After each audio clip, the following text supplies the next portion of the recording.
continued over clear.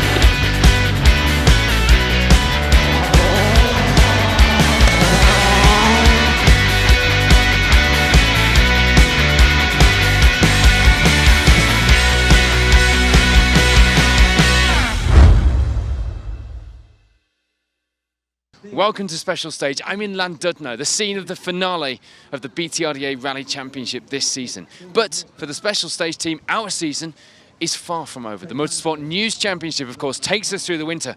But what a busy year 2015 has been for all of us here at Special Stage. From the Welsh Rally Championship to the BTRDA to the Asphalt Championship, the Sprint Series, the All-Wheel Drive Club Off-Road Racing Championship, a whole host of motorsport from club level to the top level of UK competition has been covered in our shows.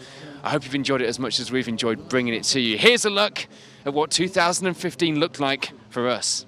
Round one of the championship kicked off in style at the Whiting with a great entry, and Paul Bird took no time to gather speed and take that early advantage. But he only had 15 seconds of an advantage over Charlie Payne, and indeed Payne would be sharing that position with Dave Weston, proving the times and the battles were going to be close this season. Hugh Hunter returns to the series with a reasonable start. Sadly, the same couldn't be said for Stephen Petch, launch problems forcing him out of the top 10. Over the next few stages, Bird would extend the advantage at the top, but it would all be changed in second as Dave Weston has a good run to move up into that position. Sadly for Charlie Payne, that would mean he moves down to third. A spin for Hugh Hunter would give warning of how easy things could go wrong. Thankfully not on this occasion. He remains fourth, being chased down by Asphalt champion Damien Cole, out to try his hand on the gravel this season as well. Over the next few stages there wouldn't be much change at the top. Bird still holds the advantage over Weston, but that's down to only 8 seconds. And it will be a move in the right direction for Hugh Hunter as he overhauls Charlie Payne to take that position, overcoming his earlier spin, sadly pushing Payne down the results once again.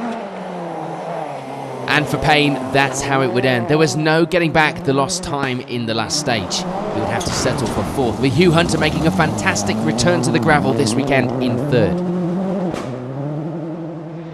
Which all means that Dave Weston is able to hold on to second. It may not have been victory, but it was a great start to his championship campaign. But victory at round one would go to Paul Bird, kicking off the season how he meant to go on, taking that confidence into his home round next time out. On to round two, and our furthest trip north to the Malcolm Wilson Rally. And Paul Bird comes here with confidence on his home event, starting the day with the lead. A last-minute deal sees Ewan Thorburn take the place of Paul Ben, and although a little rusty, he was second placed for now in the focus, just ahead of Dave Weston, finding the stages slippery, but it was the same for everyone of course, including Luke Francis, who makes his return to the championship on this round in fourth. On to the next few stages, and there will be no change in the lead for Paul Bird. He has a good run to open up a 15-second advantage over Ewan Thorburn, who remains second, but unable to match the pace of Bird through the longer Greystoke stage. No change for Dave Weston in third, despite not feeling it was his best run in the opening stage. He's now followed by Jim McNeil, who gains a place in these stages to lie in fourth. That move means a drop down to fifth for Luke Francis, still settling into the car again this season, and just 8 seconds down on McNeil. After service, it was a long drive out for 2 stages in the infamous Grisdale Forest. And the big news coming from those two will be the change in the lead. Ewan Thorburn posting a fantastic time to take a 29-second lead. Sadly, Bird just didn't have an answer to the pace from Thorburn. He put in a fantastic time himself though, but ends the loop in second. Luck seemed to be on the side of Jim McNeil this weekend as he moves up to third overall. Sadly, that wasn't to last though. He would retire soon afterwards. And Stephen Petch was getting into the groove a little more now. Moving up to fourth place, helped with the drop down to fifth for Dave Weston. A puncture in this loop not helping the times. Sadly for Petch, there was no advance higher than fourth in the final stages. He misses out on third by just 4 seconds at the end of 7 stages. That position occupied by David Weston. The puncture in stage 5 had lost him any chance of fighting for the victory, but the pace was good on the stages.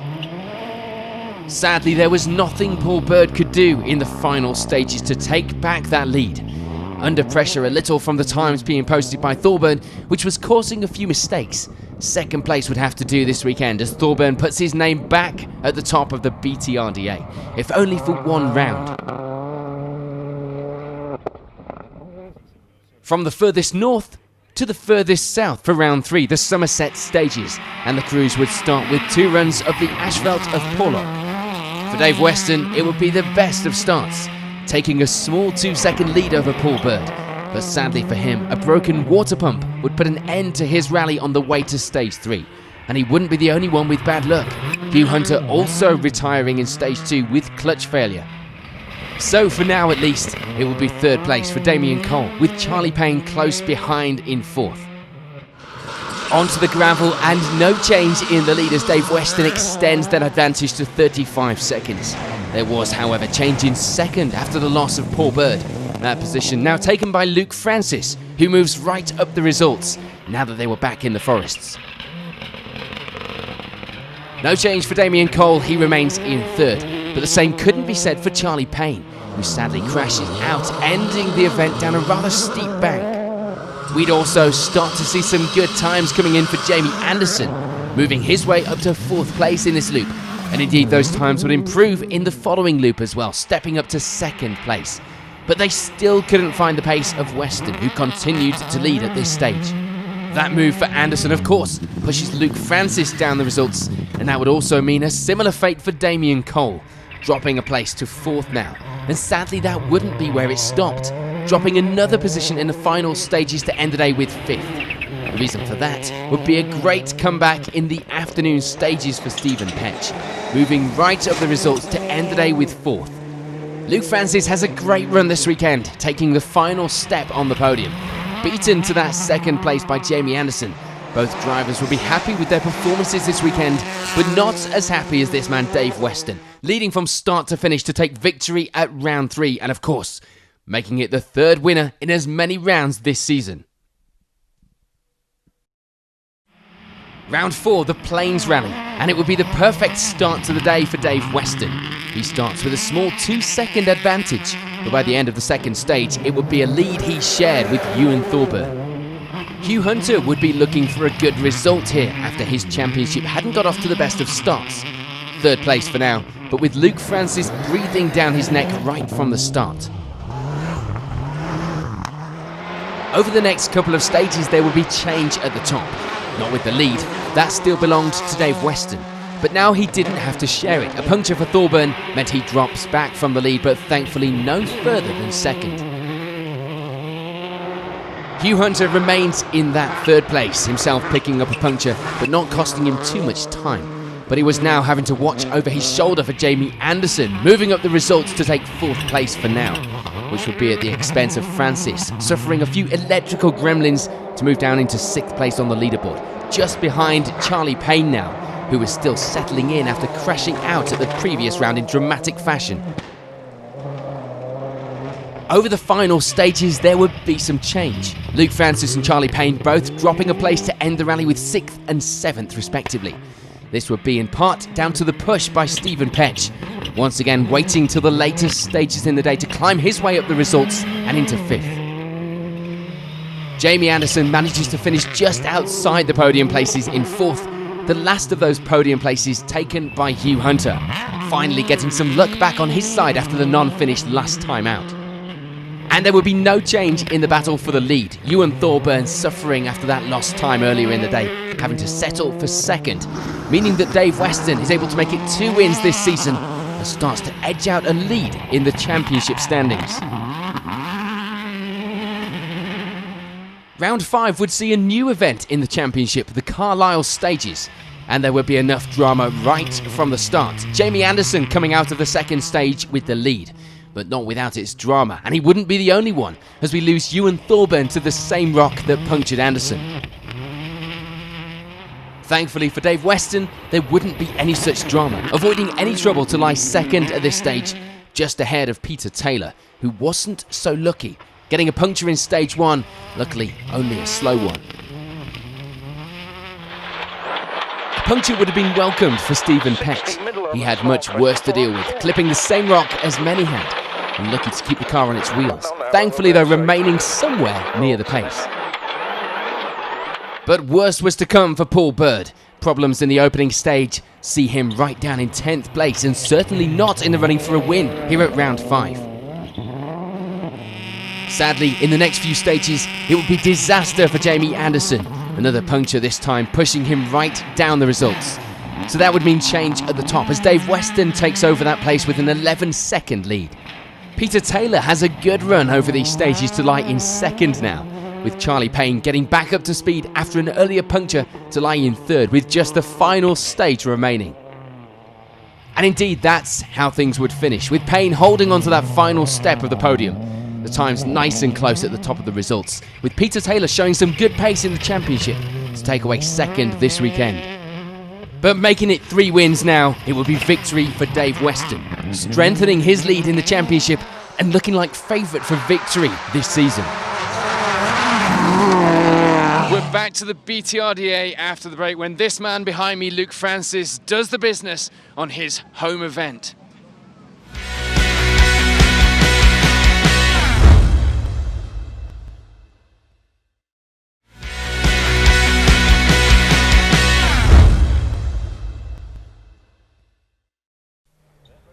Round 6 would see all 3 previous winners this season back out together, and it would be Paul Bird taking the advantage going into service, with a lead of 19 seconds over Ewan Thorburn.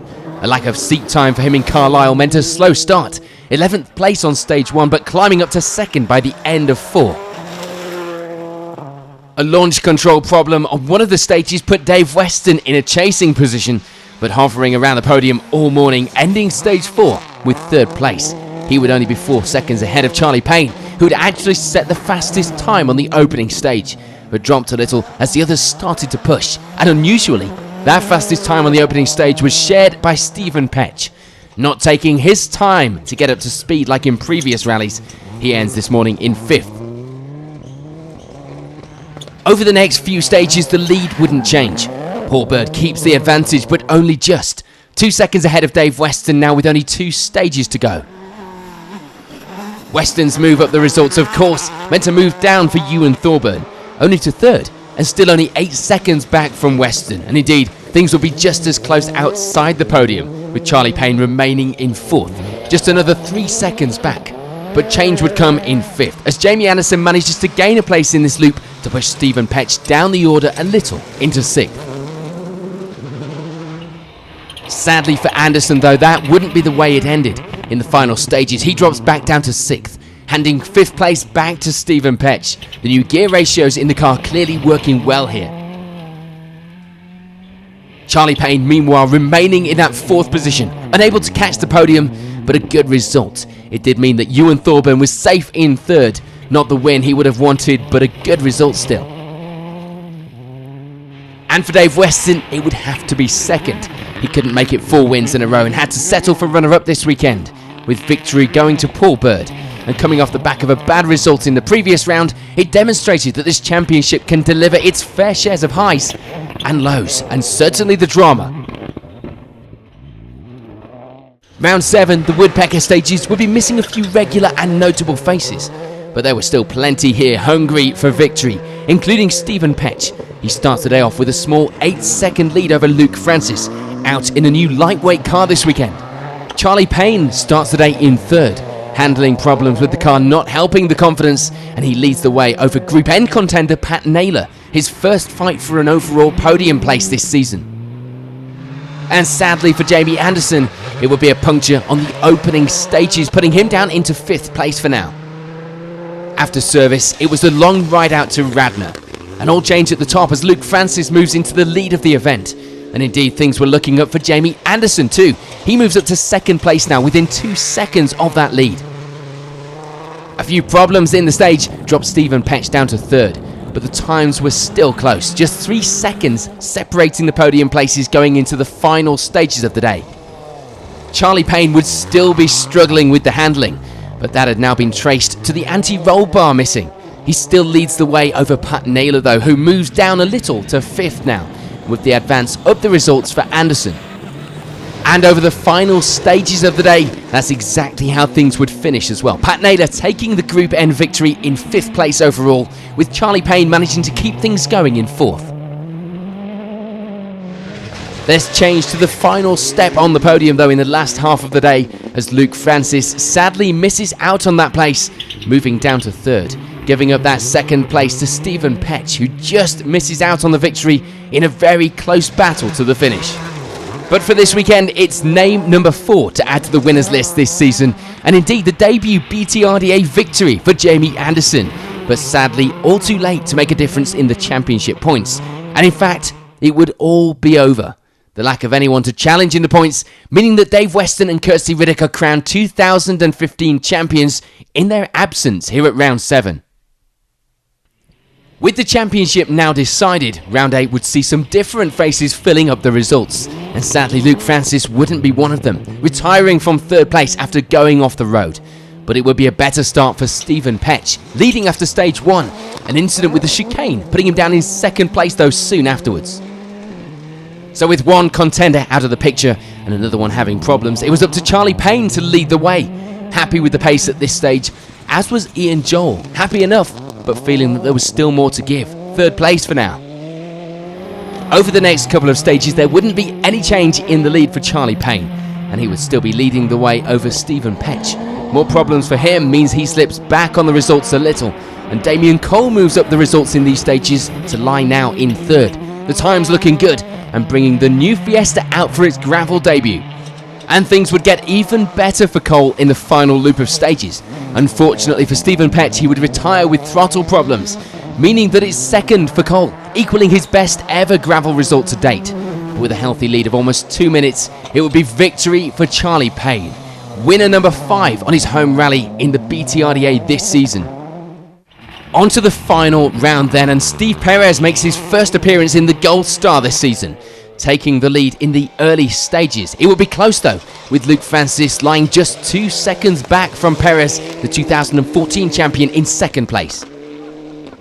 Paul Ben brings the focus out for a run and starts the day well in 3rd, just ahead of Hugh Hunter, back out after missing a few rounds and in the Fiesta R5 this weekend. The next few stages would see some changes, including the lead, with Luke Francis leading the cruise into service. Perez unable to keep hold of the lead, just dropping back a little to take up 2nd place for now. And it's a good run in these stages for Hugh Hunter, stepping up to take 3rd in the Fiesta, with Paul Ben sadly dropping down the results a little into 5th place in these stages. And indeed, things would change once again in the following stages. No change to the lead though, with Luke Francis still holding on to that, but there would be change in 2nd as we lose Steve Perez from that position when he goes off the road.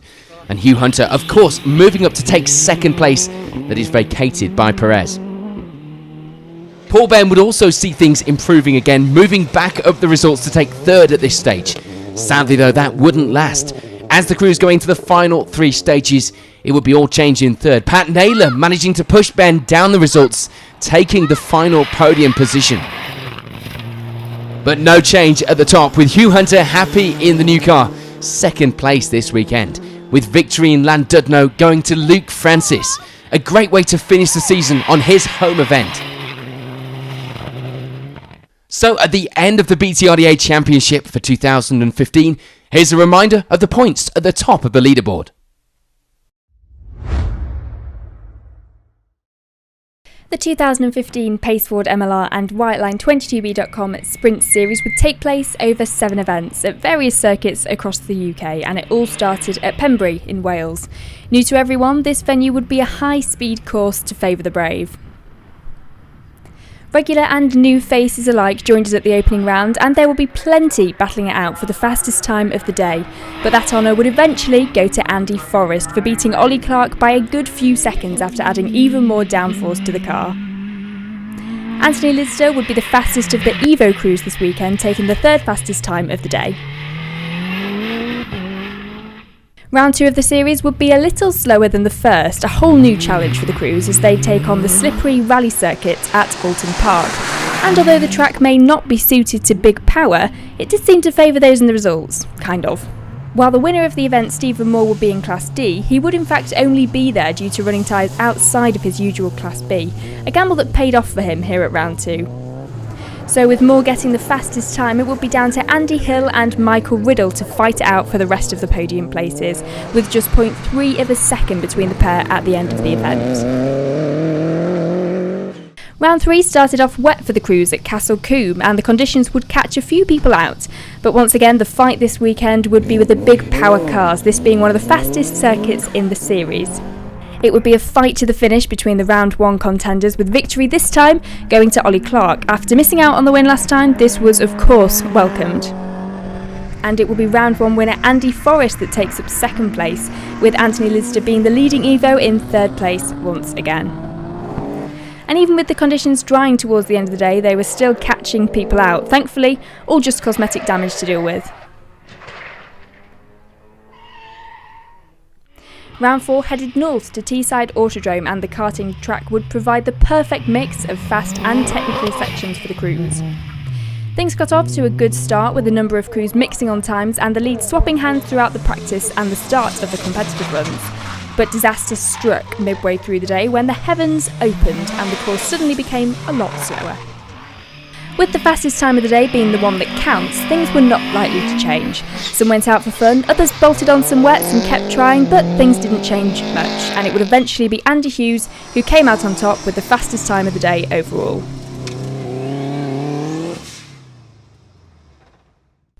Round 5, Blyton Park, and things looked to be going more in Anthony Lister's favour.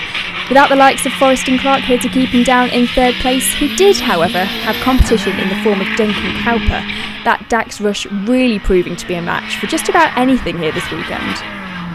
Perseverance paid off though, and it would indeed be Anthony Lister that takes the win by the smallest of margins at the end of the day, even after retiring on the penultimate lap. Thankfully for him, Cowper would suffer a similar fate, retiring without completing all his runs and unable to manage a fast time, having to settle for second. Round 6 of the Sprint Series headed to the Lotus Test Track in Norfolk this weekend, and despite a slightly wet start, the conditions would end up ideal for the drivers. The battle between Anthony Lister and Duncan Cowper was looking like starting all over again, but sadly problems for Duncan meant he only got practice runs in and no timed, so that left it up to Lister to take the advantage, which he held on to for the day to take the fastest time overall. His closest competition this weekend coming from Andy Hughes. There may have been 2 seconds between them, but the battle had been good all day. The battles though were in the classes, a number of people with very close times right through the entry, which made for some committed driving right through the field.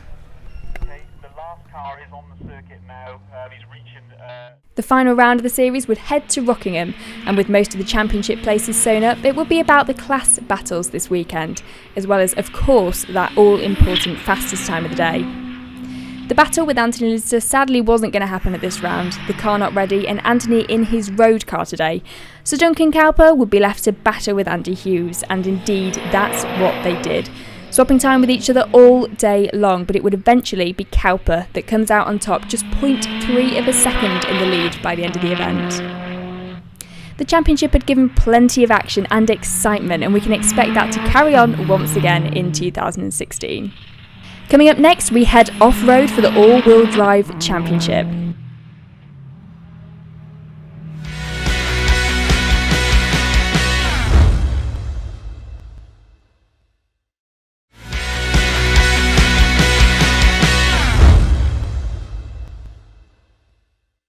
So 2015 was once again Chris Bird's year, as he took his second consecutive championship title in the Britpart All-Wheel Drive Safari Championship.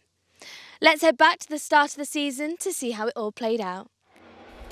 Round 1 of the championship took place at Walters Arena in Wales, and Chris Bird would be back to defend the win from last year, settling in well to take the lead on the opening runs. Sadly for Andy De Giulio, it would be an early end, with engine failure on round 1 setting the tone for the rest of the season. Mark Hohn started the day with good pace, lying in second at this stage and leading the class, while a winter of work on the car was paying off for Jason Elphick as he ended these runs in third. The times were a little closer as you moved down from the podium places, with Oliver Arnold lying in 4th at this stage, just 20 seconds back from Elphick, and lying 2nd in the 8i class behind the event leader Bird. Bruce Tigwell lies a further 12 seconds back from Arnold in both the class and overall positions. A good run so far here at round 1. On to the next few runs, and there wouldn't be any change in the lead. Chris and Jonathan Bird continue to lead the way and edge out a bigger advantage in that place. With their main rival De Giulio out of the fight, it would just be about keeping hold of that lead and making sure nobody could close the gap on them. Mark Holmes would still be the one to hold on to that 2nd place, keeping Bird in his sights just. But it was going to take a mistake or a problem from the leader for any advance of the results. For now though, he would be happy to sit and wait and hold on to that 2nd place and lead in the 7i class. Change in 3rd now as we see Oliver Arnold jump up to take that place. The car performing well this weekend, as was the driver, and the advantage in that final podium place was 28 seconds now, still lying 2nd in the 8i class.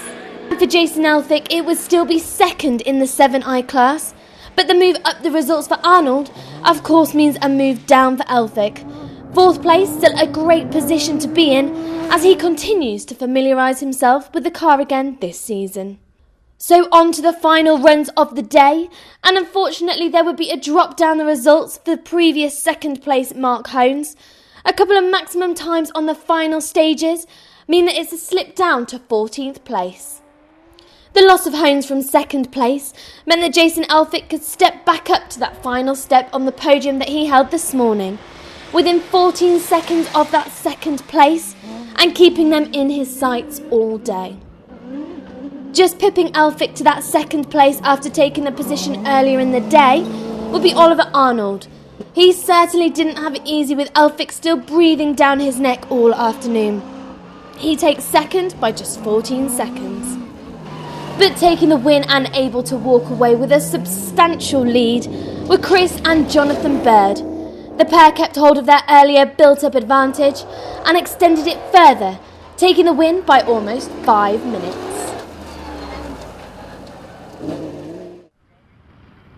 Round 2 of the championship remained in Wales, and after the disappointment of retiring early on round 1, it would be the early lead for Andy De Giulio. Not the fastest on the first run, but fastest times on the next couple will be enough to give him an 8-second lead at this early stage. Round 1 winner Chris Bird was in fact the fastest on the opening run, but only by 2 seconds. And unfortunately a puncture on the 3rd run would set him back. Damage from the tyre started out cosmetic, but of course a puncture means a lower car, and a rock caught the underside of the car, bending the rear wishbone. Fresh from his 2nd place at round 1, Oliver Arnold would be back on the pace straight away here at round 2. Settling into 3rd overall, the gap to Bird ahead was growing though, up to just over a minute again at this stage. Bruce Tigwell was another coming off the back of a good result at round 1. A steady start to the day put him a little off the pace to those in the podium places, but by the 3rd run of the morning, the times were looking better. 4th was a good platform for a push on the next few runs. On to the next few runs, and the biggest change would be in the lead. As we lose event leader Andy De Giulio, a puncture on the stage would eventually rip the bodywork from the side of the car, and worse still would cause damage to the fuel tank, and mean the car couldn't be driven any further. What this means, of course, is that for round 1 winner Chris Bird, it would be the lead now. But that wasn't easy. Damage from the previous run's puncture would continue to leave its legacy. The handling on the car meaning they crawled through the 4th run, but seeing bits of the stricken yellow Milner ahead would ease the pressure a little. So all of this drama, of course, left Oliver Arnold in the same position as round 1, lying in 2nd overall, and waiting to capitalise on any misfortunes for Bird ahead. The gap was a big one and wasn't going to be made up on the run times, so keep the pace is all he could do for now. This all means promotion for everyone behind too. With Bruce Tigwell stepping up to take third now, the gaps between all of the front runners were getting bigger. But that wasn't going to stop anyone trying as they go into the final few runs of the event. And despite a close battle, that's exactly how the day would end, with Bruce Tigwell unfortunately not able to take any more time and gain any places, settling for third this weekend. So that means coming out in second place overall would be Oliver Arnold once again, still some way off the pace of the eventual winner, but showing that he could still hold his own and get good results. This added to the result from round 1, looked like a good season ahead for Arnold. But that all means there is no change at the top, with event leader Chris Bird keeping hold of that lead and avoiding any further drama on the stage, to be able to drive out of the final run with the lead and make it 2 wins from 2 so far this season. Round 3 of the championship headed south to Minehead, and over the first couple of runs there would be little surprise to see Chris Bird's name at the top of the results. What would be a surprise would be the advantage of 42 seconds of the lead after just 2 runs. One of the main reasons for that lead would be the very early loss of Andy DeGiulio. Luck hadn't been on his side this season, and round 3 was no different.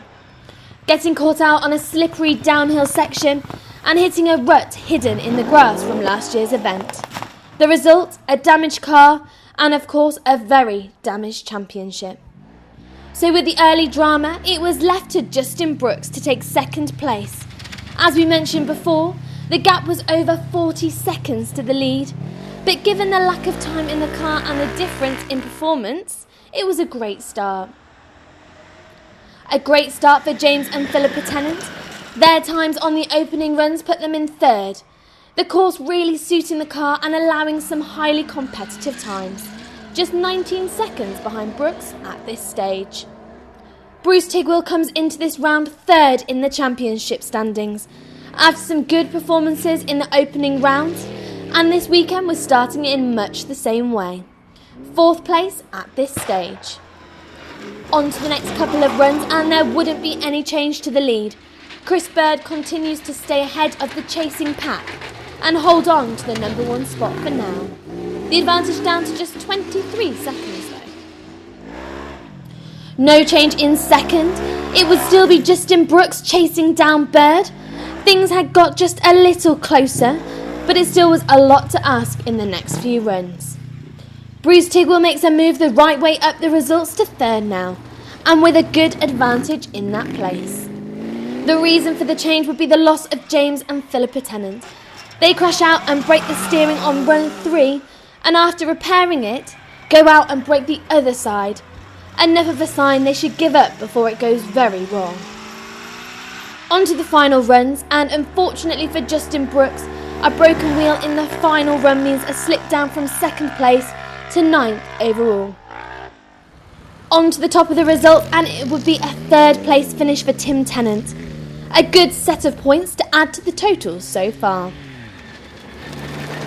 Bruce Tigwell has another good run to take second here at round 3, and with it moves up to second in the championship standings. The season was looking good if he could keep up this pace. But for the weekend, and indeed the championship so far, it was Chris Bird that was once again untouchable, taking the win and continuing his lead at the top of the championship standings. Round 4 of the championship heads a little further round the coast to Ilfracombe, and on the first couple of runs it would be the lead once again for Chris Bird, and after run 3 it would already be a good one. Rob Scone has a good start to the day with second overall. He may have been around a minute back from the lead, but he also had a similar gap behind to third. And in that third place was Martin Hounsell. The time's not too far off Scone ahead, but he was going to have to look for a bit more pace in the rest of the day's stages to move up the results. And fresh from his podium last time out, it would be a 4th place start for Tim Tennant, and just like the podium places above, there would be almost a minute's difference in the times between 3rd and 4th. On to the next few runs, and there wouldn't be any change in the lead, apart from the advantage.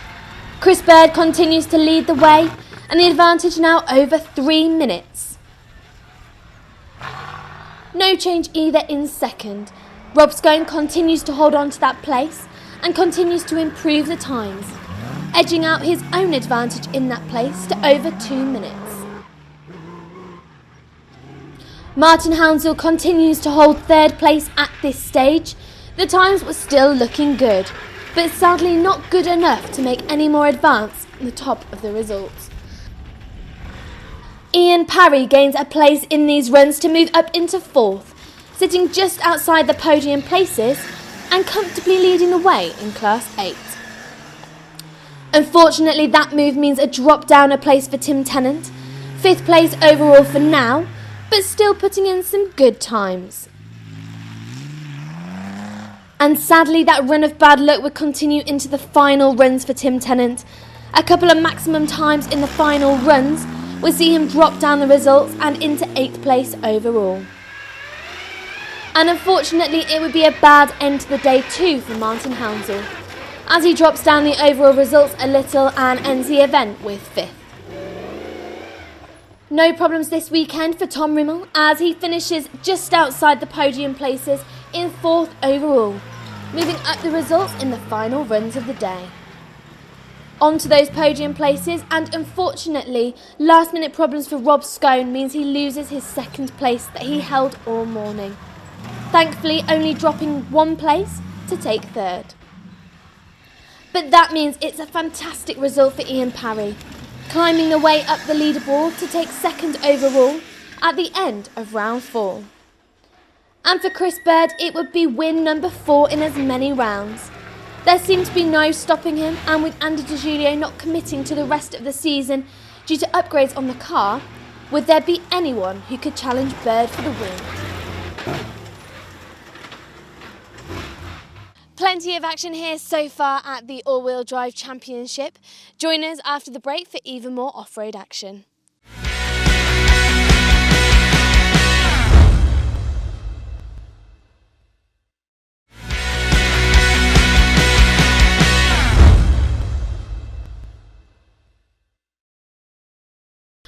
Round 5 of the championship heads to Norfolk, and with plenty of regulars and visitors to the championship present, it looked like there would be plenty of action this weekend.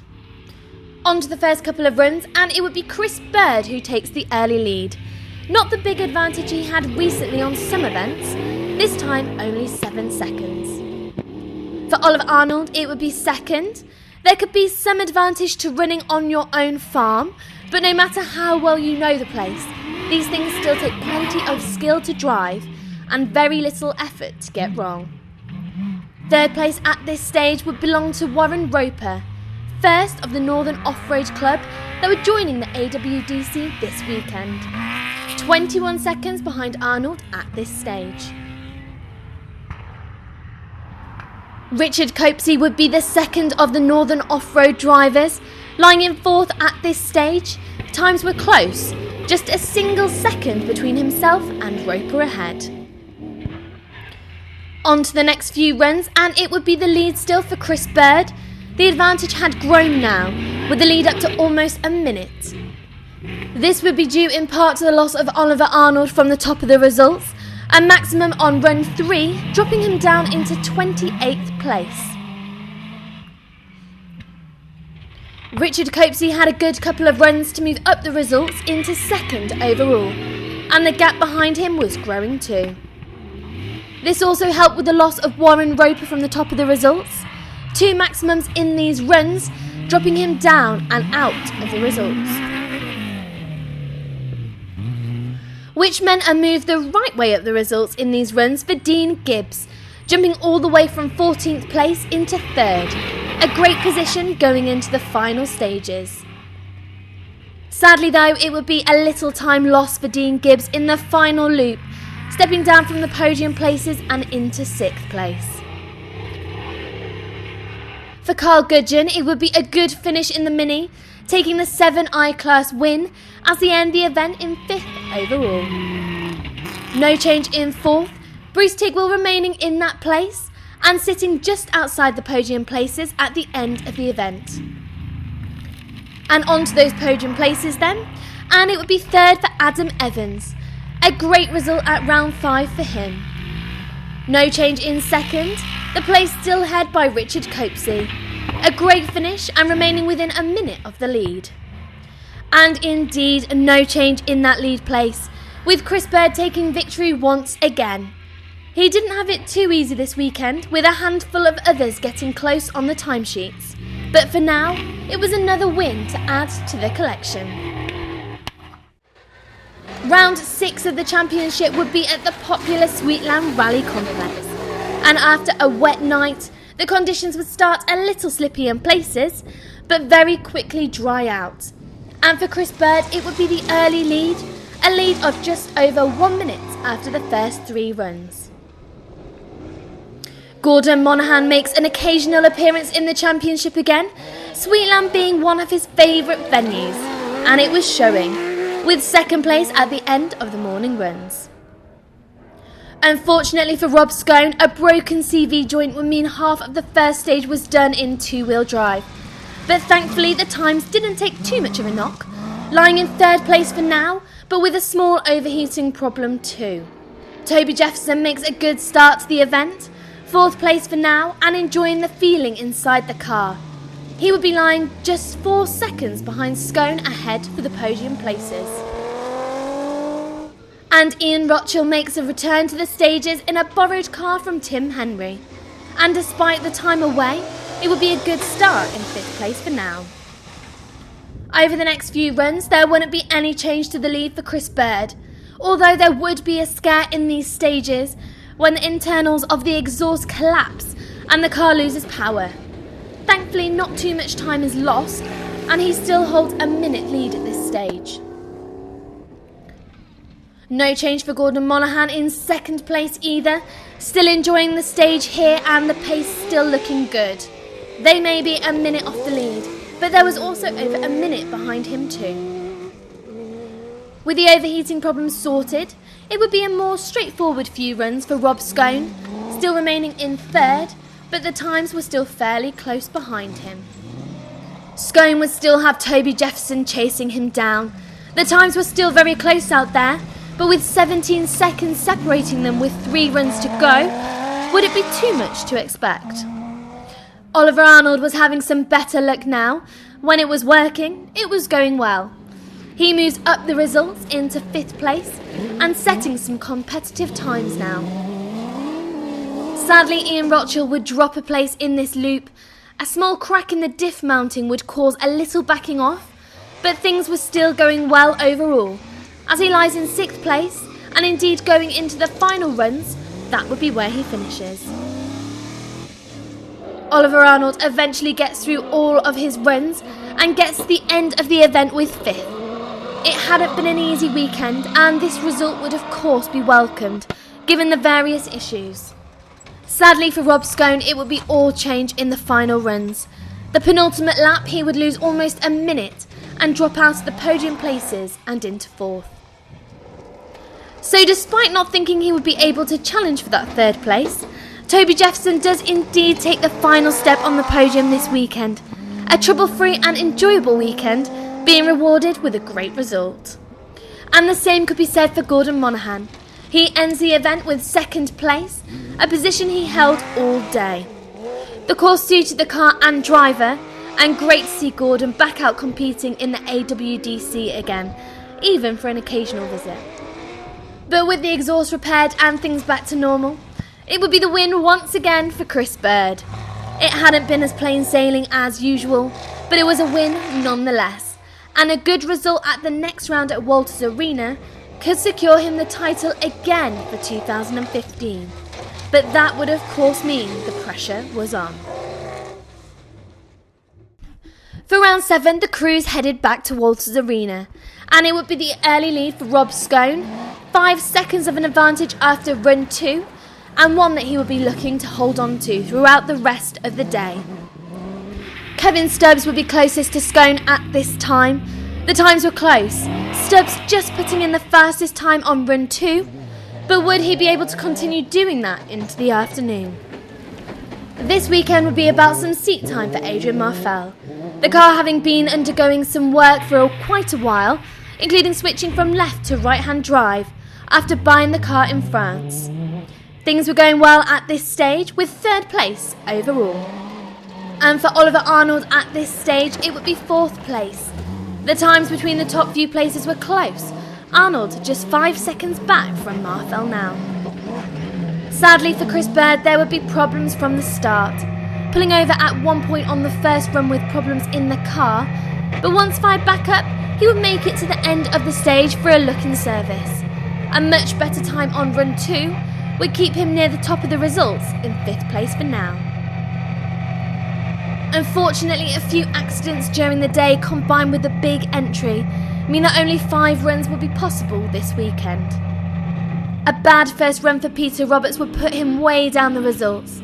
Thankfully, the next few were more kind, and he climbs right up the results and into 5th place at the end of the event. Without the problems on run 1, this could have easily been a challenge for the win. Wyn Williams gains a few places, moving his way up to 4th place by the end of the event, and with it takes the 8i class win. And it would be a good weekend for Oliver Arnold, some good times all day, putting him on the final step of the podium at the end of round 7. A great outing in the new car for Adrian Marfel as he finishes in 2nd place. Some good times showing promise for the car and driver combination. A fast package right out of the box. But making the comeback from the first run problems, it would be the win for Chris and Jonathan Bird. And with it, they take the 2015 championship win, and with a record of unbeaten wins to take that victory. On to the final round then, and it would be Oliver Arnold who is the fastest out of the blocks, taking the lead after the first run of the day, but sadly disaster would strike on the second run, coming into the final corner too hot and rolling the car just before the finish line. So with the unfortunate early departure of the leader, it would be up to Bruce Tigwell to take the lead on run 2 and hold that to the end of run 3.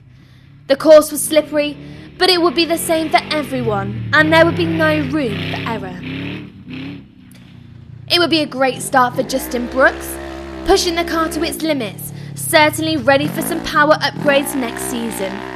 Thankfully, there was enough of a mix in conditions to allow the car to be competitive, and he lies in 2nd place for now. A puncture on the first run would start the day off badly for Martin Hounsell, but the times were actually still good, and he ends the first of the day's runs with 3rd overall. James and Philippa Tennant make a great start to the day, with 4th place overall, finding it slippery like many others would, but having fun on the course, and looking to chase down those podium places ahead. Adrian Marfel brings the new car out for its 2nd outing after a good run last time out. But the contrast in the course and conditions from the previous round would mean having to learn the car all over again. Going well at this stage though, with 5th place.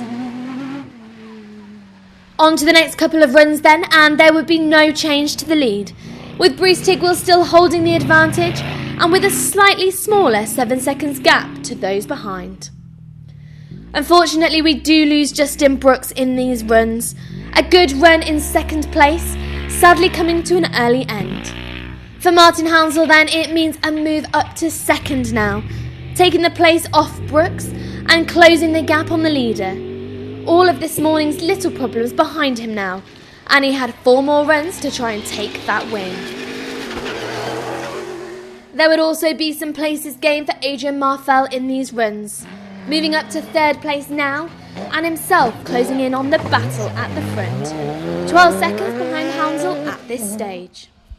Sadly for James and Philippa Tennant, it would be a place lost, moving from what should have been the final step of the podium into 4th. An overshoot on one of the corners towards the end of the stage was the reason, and it looked unlikely they would get that time back. On to the final runs of the event then, and the battle in those podium places.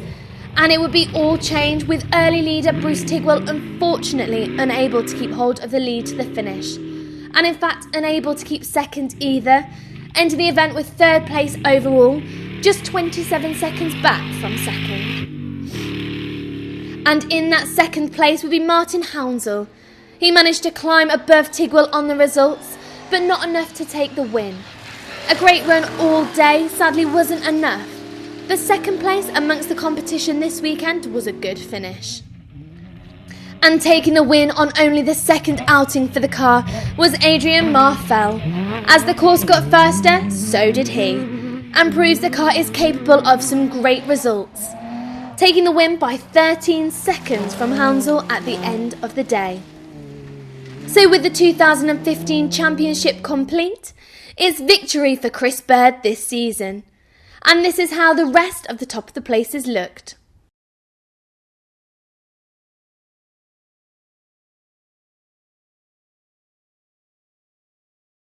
So that's the story behind Chris Bird's championship win this season.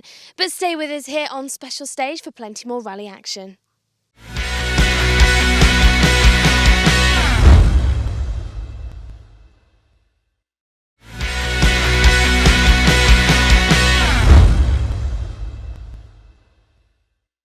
Round 1 of the BTRDA 1400 series would see a perfect start for Dave Bennett, taking a small lead over Ian Evans, who himself had a good advantage over Ash Slights at this early stage. They would all, though, be keeping an eye on Ryan Weston, who was putting in some good times in that Proton in 4th place.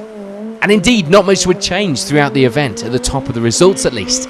Ryan Weston does indeed make it to the finish with that 4th position, beaten to the final step on the podium by Ash Slights, who was just happy for the car to finish with some good pace for once. Ian Evans shows he still has some good pace with 2nd position, but he's beaten to the top spot this weekend by Dave Bennett. Victory at round 1 and another one happy with a reliable finish.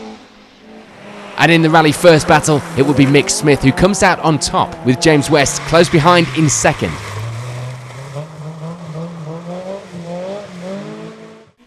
Round 2 would see the return of our current 1400 champions Matt Smith and Giles Dykes, here on a limited campaign, but they all say that. Round 1 winner Dave Bennett would be our first casualty of the day, retiring in stage 3, leaving Ash Slight and Tom Walster to fight it out on the podium places behind Smith.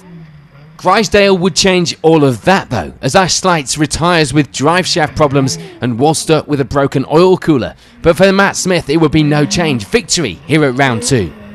Dave Brick and Ryan Weston meanwhile happy to capitalise on the misfortunes of Slights and Walster to round out the podium.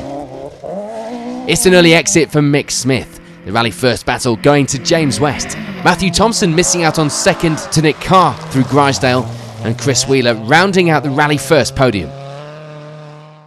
A fresh shell on the car for round 3 meant that Dave Bennett was having to get the car set up how he wanted again, but he still managed to lead the way from the start, but with Ash Slights breathing down his neck just a 2nd behind. Tom Walster puts his misfortunes of the previous round behind him to take 3rd on the podium now, themselves just a further 2nd back. And indeed, that was the theme through the afternoon, until an accident for Walster means we lose him from the results, and it will be Jordan Hone stepping up to take that final podium place at the end of the rally.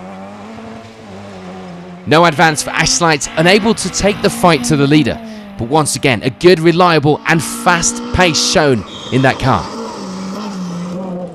That all of course means that it's win number 2 for Dave Bennett, happy with the new shelled car now and injecting some more reliability of their own into the championship. And in the rally first there will be some different faces at the top, with victory going to Matthew Thompson at the end of the rally. Misfortune for Mick Smith at the previous round will be repaid here with 2nd position. Round 4, and it will be the turn of Dave Brick to take the early lead. A welcome start after a non-finish in Somerset, but they will be under pressure from Jordan Hone. 2nd place for now, just ahead of Arwin Lloyd-Davies. Sadly for him, it wouldn't last. He retires soon afterwards, meaning that Chris Powell is able to step up to take 3rd place in the next loop of stages, adding some variety in the Sunbeam as well, not affecting the battle at the top though.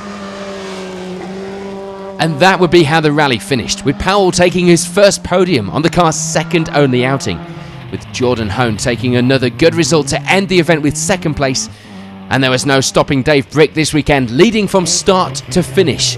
Victory at round 4. Once again, new names leading the way in the Rally First category, as victory this weekend would go to Neil Andrew, with last year's champion Nick Carr happy enough to take second this weekend. Eyes on the points. Round 5, and Matt Smith joins us once again, taking the lead in the opening stages, with round 4 winner Dave Brick a close second. Ash Slights will be one of many with no experience on these stages. He lies third for now, with Ryan Weston knocking on the door of the podium once again in fourth. That would all change in the next few stages of the rally though, with Dave Brick stepping up to take the lead, still being chased by Ash Slights just behind, a puncture losing him a little time in stage 5. And sadly for Matt Smith, it would be a drop down to third, a problem with dust and the tyres going off in these stages, but they were not the only ones having problems, as Ryan Weston encounters a few gear problems of his own, and Dave Bennett was also having a decent run up until a puncture in stage 5. Over the last few stages, it would be a change for Bennett and Weston. They changed places for Bennett to finish 4th this weekend, with Ash Slights taking that final step on the podium after being unable to hold that second position. That position would go to Matt Smith, making a comeback from the earlier time loss to take second place. But the victory this weekend would go to Dave Brick once again. A great addition to the points total for him. In the Rally First, it will be back to winning ways for Neil Andrew. Victory this weekend, with Nick Carr taking another second place finish here at round 5. Unfortunately, it would be bad luck from the start at round 6 for Dave Bennett. 2 drive shafts breaking in the morning stages, meaning the end of the rally. That would of course give Ash Slights the advantage at the front of the results, taking the lead over Ryan Weston, who was upping his game now. But this fight for the lead had only just started. Previously, Dave Brick had been leading for stages 1 and 2, but sadly that didn't last. And indeed, that would be how the day panned out for the top of the results, with Dave Brick a little disappointed to drop back to third, but at least it was a good finish for the championship. That left Ryan Weston to get his best result of the season so far with second place. But victory this weekend would go to Ash Slights, the first of many in the car he hoped, and a little boost in the championship standings. Round 7, and Dave Bennett seemed to either have good or completely bad luck, nothing in between.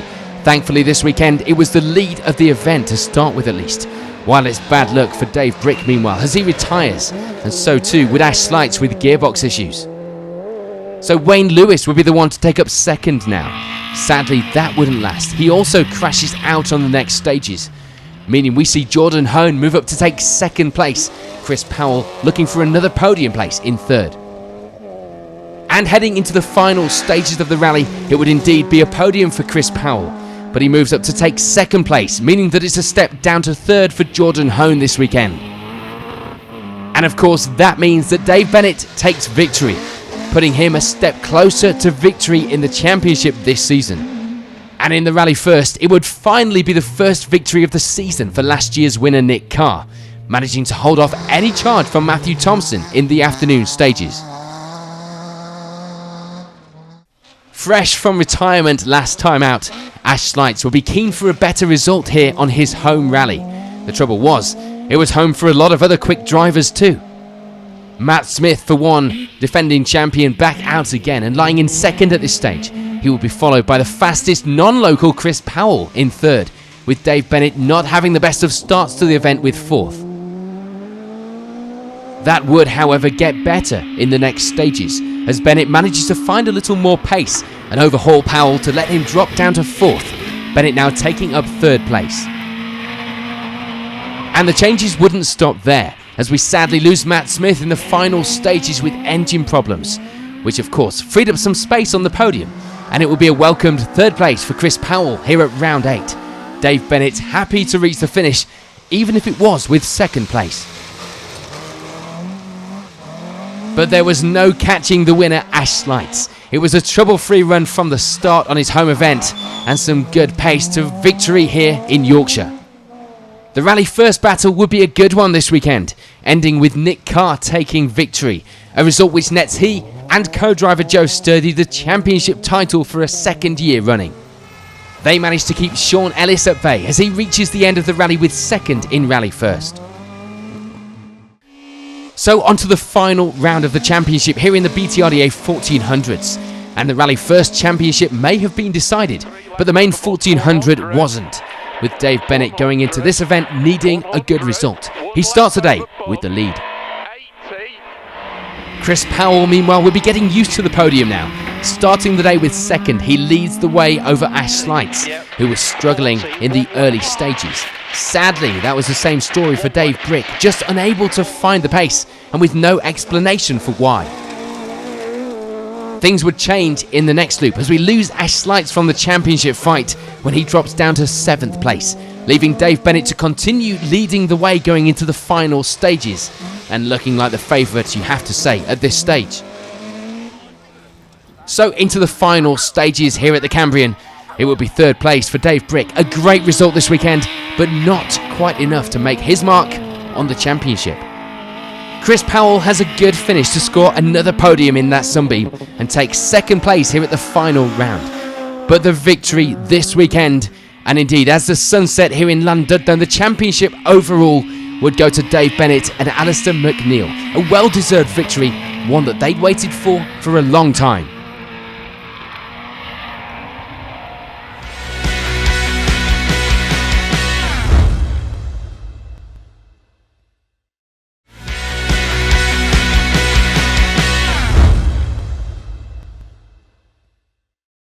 The BTRDA Silver Star Championship would see a range of new and old faces, but our defending champions were not back to defend the title, so the first name to top the results this season will be Pete Elkins, leading the way after 2 stages.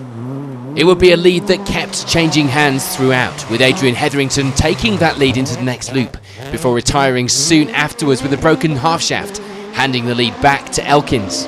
For Mark Griffiths, it would be 3rd to start the day. And indeed, that would be where he would lie in the afternoon as well. A few problems preventing any further push. He would be fighting for the place with John Ballinger though. A couple of punctures slowing him in the morning, but he would take 3rd by the end of the event. And indeed, that is where he would finish. The retirement of Hetherington puts Mark Griffiths into 2nd place by the end of the rally. But it would be the win here at the opening round for Pete Elkins in his return to 2-wheel drive. Missing from the first round, Matthew Robinson returns to dominance here at the 2nd round of the championship. But he did have some competition in the form of Boyd Kershaw, returning from a 2-year absence without any loss of pace. Round 1 winner Pete Elkins would make a good start in 3rd, but unfortunately that would all end in Grisdale with a substantial off. It wouldn't affect the lead, but it gave John Ballinger a shout at the podium this weekend. Sadly for Ballinger, a broken shaft would see that podium short-lived and make room for championship newcomer Greg McKnight to take 3rd, with no change to the places ahead and Boyd Kershaw settling for 2nd behind Robinson here at round 2. Round 3, and there would be another name joining us as last year's Somerset Stages winner Callum Black sets the early pace, reigniting the battle with Matthew Robinson that they had in 2014, and it would be a battle that kept going into the afternoon stages too. Sadly, we'd see the battle lose Boyd Kershaw. He goes out early with electrical problems, leaving John Ballinger to take up 3rd place for now in that Manta. But he would have to keep an eye on Richard Sykes, building the speed as the day went on to move above Ballinger in the penultimate stages. And indeed, that's how things would end up for the pair.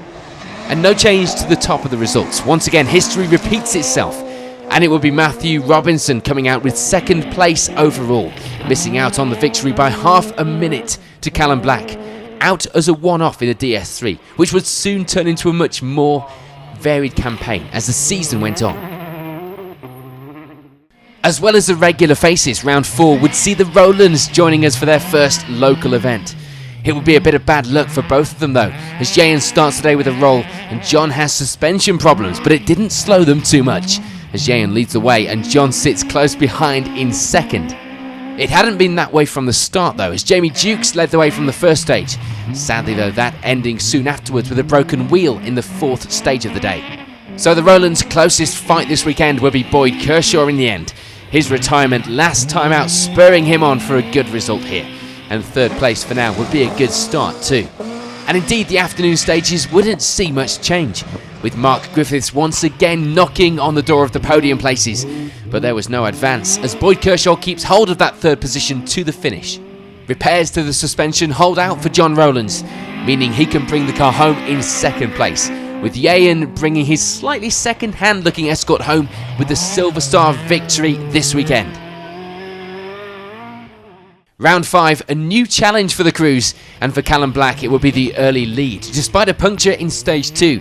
His closest fight coming from Nick Dobson, who is managing to avoid drama for now, as was Marion Evans, starting with his best run of the championship so far in third.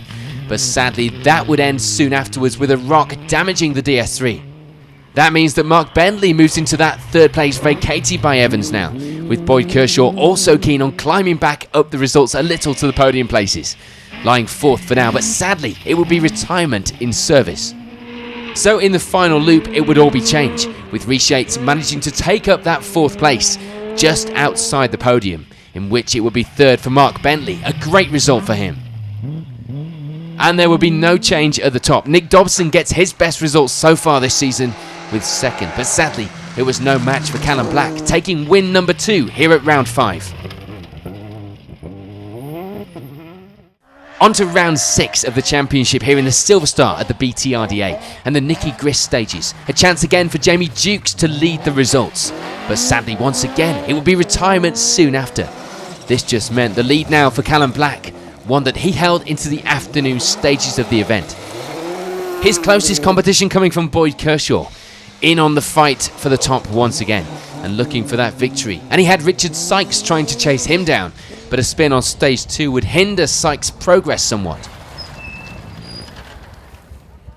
This weekend would see another good performance for Rhys Yates, ending the day with 4th place once again, looking good in the class this season. But sadly, it was bad luck for Boyd Kershaw in the end. Punctures in the final stage of the rally rob that chance of a victory, or second place, as he slips down to the final step on the podium, missing out on second to Richard Sykes, his earlier spin behind him, but still a little way off that lead. Which of course meant win number 3 for Callum Black. What started as an occasional outing, and perhaps a casual one, was turning into a championship campaign this season. Familiar faces top the results at round 7, with Mark Griffiths taking his turn to lead the crews at this round, closely followed by Boyd Kershaw, keen to put right the result he missed out on last time. But that almost didn't happen, as he gets things a little wide on stage 3, almost getting stuck off the road. That mistake did drop Kershaw down into third, and happy to take that second place will be Callum Black, keen to take the points to add to that tally. And once again, Rhys Yates gets himself in 4th place at the end of this loop. Indeed, that's where Yates would end up, 4th place once again and the class victory. But from a happy Yates to a disappointed Griffiths as he finishes the rally in 3rd after being unable to hold the lead through the final stages. So the final places wouldn't change order collectively, but they would of course mix up, meaning that it's second place once again for Kershaw, moving back up into that place after his time loss earlier. But this weekend it's yet another win for Callum Black. That result certainly not doing the championship any harm, but the points were still close at this stage. Round 8, and we're to Yorkshire for the track rod, and starting where he left off, it would be the lead for Callum Black. But the times were close, with the escort of Boyd Kershaw once again nipping at his heels. The fight for the championship still burning strong. Richard Sykes has a moment in the morning stages but gets away with it, and ends these stages in 3rd, a place he'd hold along with those above him into the afternoon loop of stages. Sadly though, things would get the better of Sykes in the final stages when he stops on the 6th stage of the rally, which means a happy Jody Boycott takes his first podium place on his return to the escort after its rebuild.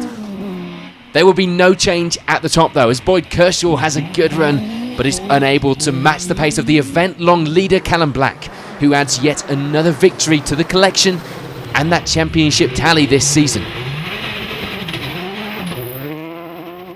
On to the final round then, and the championship hinged on the result here at the Cambrian, meaning that Callum Black needs a result if he is going to take victory. But he will be battling again with John Rowlands, second place at this stage and fighting for the Silver Star victory. Boyd Kershaw would be another one needing the result, ideally not with Rowlands separating him from Black in the points, so he was keen to push on in the afternoon stages in the Escort. But sadly, it will be well into the event before we see any change, when the championship battle gets turned on its head as we lose Callum Black, meaning that Kershaw dramatically just needed a good finish here to take victory. And indeed, he would hold his cool and reach the end of the event with 4th place, despite some problems, but it was enough. 2015 Silver Star champion. But for this weekend, the podium would be a little different. 3rd place going to Richard Sykes. Some luck finally on the DS3 driver's side, but he is beaten to 2nd by Mieran Evans. A great last-minute move up the results for him and his best result this season. A good result for the DS3s all round. But taking the event victory at the final round here in Llandudno was John Rowlands. A great finish to the season, and a shame he hadn't been on all rounds to contest that title. Well, that's all we've got time for on our special stage end of season review. What a busy year 2015 has been. I hope you've enjoyed all the UK rally, off-road racing and sprint action that we've brought you throughout the year. For myself, Abby, Kirsty, Gemma and the rest of the team, thank you for watching our programmes, and we'll see you in 2016.